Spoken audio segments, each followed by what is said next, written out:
Bonsoir YouTube, ici Largo pour une toute petite vidéo sur un jeu que j'aime beaucoup. Il s'agit de Champ d'honneur, une petite vidéo à l'occasion de la sortie de la dernière extension qui s'appelle Siège. C'est sorti en français il y a environ 15 jours, peut-être 3 semaines. C'est une extension qui fait suite à l'extension Noblesse et donc au jeu de base Champ d'honneur. Rappelons ce qu'est Champ d'honneur pour ceux qui ne le sauraient pas. C'est un jeu de 2 à 4 joueurs par Trevor Benjamin et David Thompson. C'est un jeu qui se rapproche un petit peu des échecs, on ne va pas se mentir. Sauf que contrairement aux échecs, les pièces qui vont être sur le plateau de jeu ne vont pas être les mêmes à chaque partie. Ici, vous avez les unités du jeu de base et à chaque partie, chaque joueur aura 4 de ces unités sur le plateau de jeu et pas une de plus. Donc 4 contre 4. Donc les combinaisons, vous voyez rien qu'avec le jeu de base, sont déjà très importantes. Donc le jeu a eu du succès. C'est un jeu de réflexion avec un brin de hasard, avec un espèce de chaos bag, c'est-à-dire que les pièces qui vont être activées vont dépendre un petit peu de ce que vous tirez comme jetons dans le sac, où se trouve un certain nombre de jetons que vous aurez préalablement prélevés de votre réserve pour le mettre dans le sac. La manipulation des probabilités sur le sac fait partie du jeu, à savoir que si vous recrutez beaucoup d'unités et que vous avez beaucoup de pions dans votre sac, vous allez activer beaucoup d'unités, mais comme vous avez beaucoup de pions, vous ne savez pas lesquels vous allez tirer. Si au contraire vous n'avez que 4 ou 5 pions, vous savez quelles unités vont jouer à chaque round. Enfin bref, je vous passe un petit peu les détails. Je vous renvoie à la vidéo d'explication du jeu, parce que j'ai fait une vidéo d'explication des règles. Vous pouvez le retrouver dans la playlist consacrée à Champ d'honneur. Si les règles en détail vous intéressent plus. On revient aux extensions qui sont sorties. Donc la première extension qui est sortie, c'est Noblesse. Il n'y a pas de vidéo sur la chaîne sur Noblesse. Cette extension faisait apparaître 4 nouvelles unités, donc liées à la thématique Noblesse, le comte, le banneret, le héros et l'évêque. 4 unités fort équilibrées, ma foi. Elles sont toutes assez puissantes, je trouve, par rapport à celles du jeu de base. Quelques exceptions près, donc je ne reviendrai pas dessus. Je vous renvoie là encore aux vidéos qui ont été faites sur l'extension Noblesse.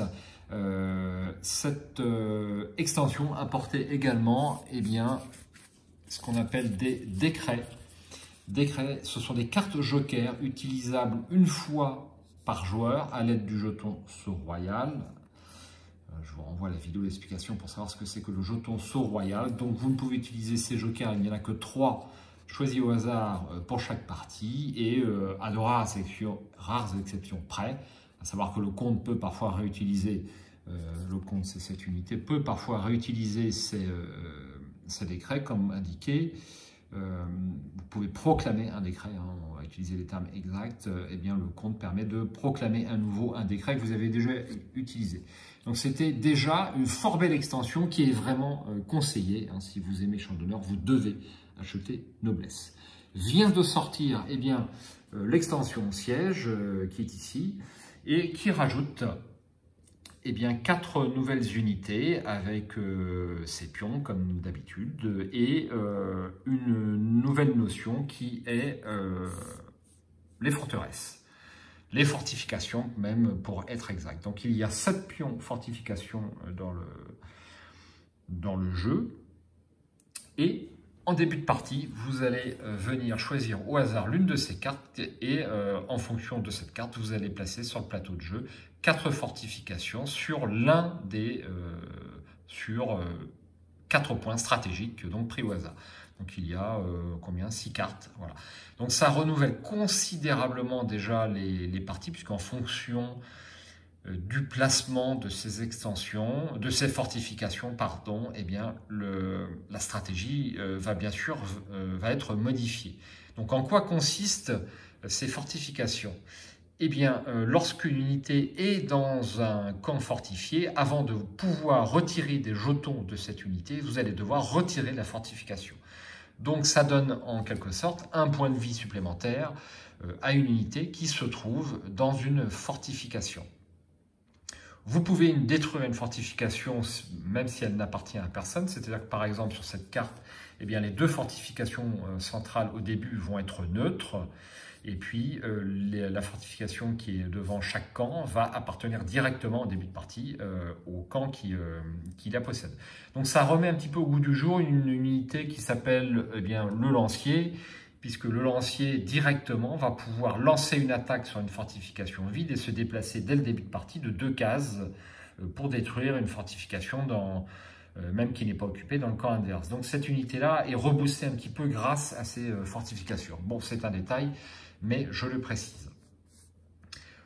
Venons-en aux unités donc, qui forcément eh bien, vont exploiter pour 3 d'entre elles eh bien, cette notion de fortification. Donc nous avons le sapeur, donc se déplace puis attaque une fortification, c'est-à-dire que vous allez pouvoir vous déplacer, directement attaquer la fortification et donc supprimer le retranchement dans lequel se trouvait l'unité ennemie. En plus, lorsque le sapeur se déplace sur un lieu sans fortification, vous pouvez placer une fortification de la réserve sur ce lieu. Donc le sapeur est quand même assez intéressant et point bonus, il a quand même 5 jetons de réserve. Donc une unité qui, ma foi, sur le plateau de jeu, se révèle tout à fait capable. Ensuite, nous avons le trébuchet. Alors le trébuchet, là encore 5 unités et il y a un nouveau mot-clé, c'est tactique de siège.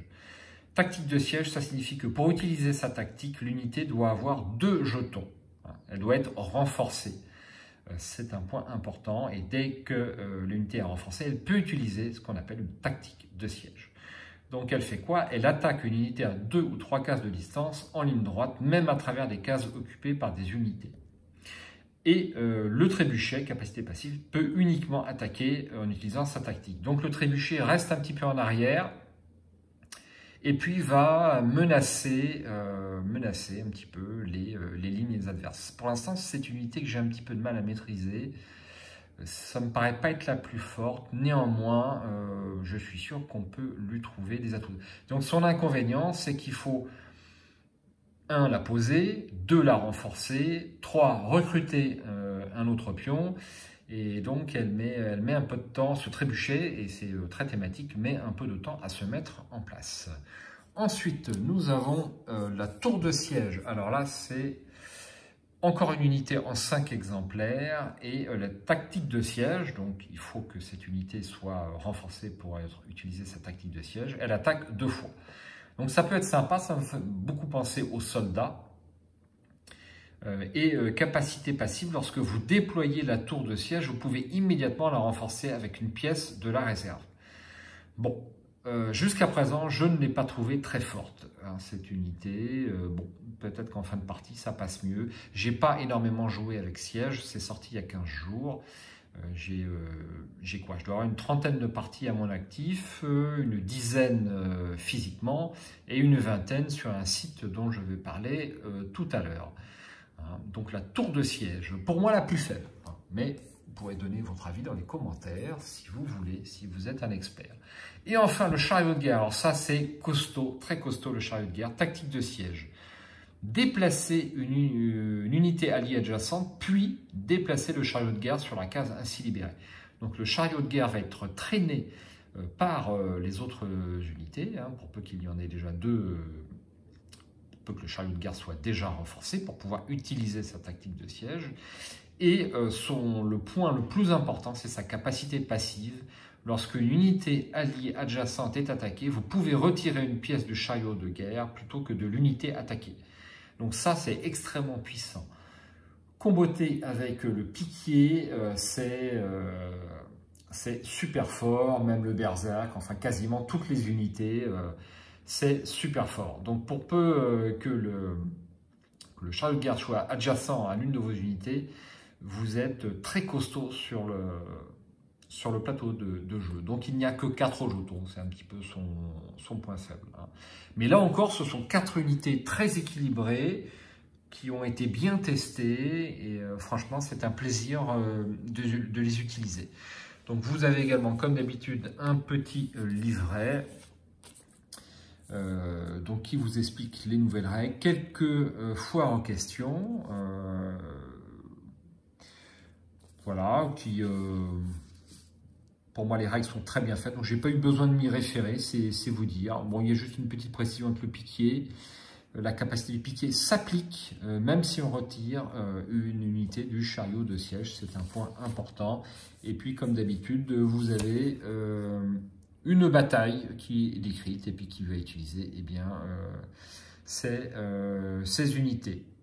Vous avez également, ce n'est pas fini, donc point fort, on va dire, qualité des auteurs du jeu qui ont pensé aux joueurs. Ils ont rajouté donc des jetons contrôle de points stratégiques qui sont plus grands et qui sont octogonaux et qui donc vont se voir sur le plateau de jeu, puisque avant ils étaient ronds et on ne les voyait pas sous les jetons. Donc ça, c'était un point quand même assez surprenant pour un jeu qui a été testé. Et donc tous les jetons du jeu de base ronds sont remplacés par ces jetons octogonaux. Voilà pour cette extension siège. Je répète ma conclusion. Il faut l'acheter les yeux fermés. Si vous jouez à Champ d'honneur, c'est indispensable. Je crois que c'est une vingtaine d'euros. Franchement, il ne faut pas se priver. Prochainement sur la chaîne, une petite partie sur un nouveau site qui s'appelle warchestonline.com. Vous avez le lien en description de la vidéo. C'est un site que je viens de découvrir durant l'été, mais qui doit être très récent. Ça a dû sortir au premier semestre 2021, je n'ai pas la date exacte, par quelqu'un qui s'appelle Monsieur Polak, sauf erreur. Peut-être que j'écorche le nom, il m'excusera s'il écoute la vidéo, je crois que c'est un Polonais, je ne suis même pas sûr d'ailleurs. En tout cas, c'est un génie, je vous recommande d'aller sur ce site. Vous pouvez jouer à Champ d'honneur gratuitement en simplement créant un compte. Vous avez l'extension Noblesse, l'extension Champ d'honneur. Vous avez juste à cliquer sur l'option si vous voulez jouer avec. Il y a juste un petit défaut sur le site, c'est que vous ne pouvez pas sélectionner le niveau des adversaires qui vont rejoindre votre partie. Donc si vous avez un master qui joue en permanence sur le site et puis qui va vous mettre tôle sur tôle, ça peut un petit peu vous dégoûter. C'est un petit peu le défaut par rapport à Yucata qui lui propose des parties, mais vous pouvez sélectionner le niveau des joueurs qui vont pouvoir rejoindre votre partie.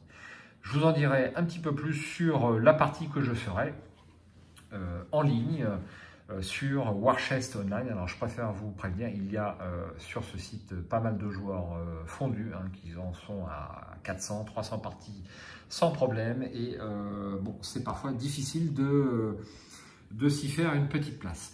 J'espère que cette vidéo vous aura un petit peu renseigné sur Siège. Si vous avez des questions sur Champ d'honneur, son extension Noblesse ou son extension Siège, j'y répondrai avec plaisir dans les commentaires. Je vous souhaite un bon été, une bonne injection de vaccin si ce n'est déjà fait, et je vous dis à bientôt sur la chaîne.